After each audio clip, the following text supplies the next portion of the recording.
বড়ই গাছ, বড়ই দেখায়, সব তো বড়ই পাখি খেয়ে ফেলছে। দেখেন বড়ই নেয়, সব পাখি খাচ্ছে, করার কিচ্ছু নেই কারণ। আর এই কয়টা আমি দেখেন বেঁধে রাখছি পলিথিন দিয়ে। এভাবে রাখা ঠিক না, কারণ পলিথিন দিয়ে রাখাতে গ্যাস হয়ে গেছে, এটা হওয়া স্বাভাবিক।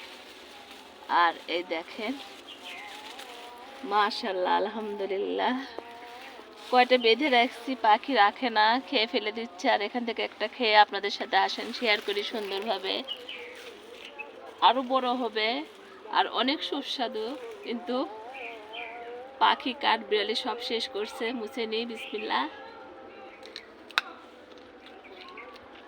অনেক অনেক মজা, অনেক সুস্বাদু। একা খেলে তো হবে না, দেখেন একটা পড়ে গেলে বড়ই কিন্তু তাই হয়, একটা পারলে আর একটা পড়ে যায়। আমার ক্যামেরাম্যানকে দিতে হবে। ভালো থাকেন সবাই।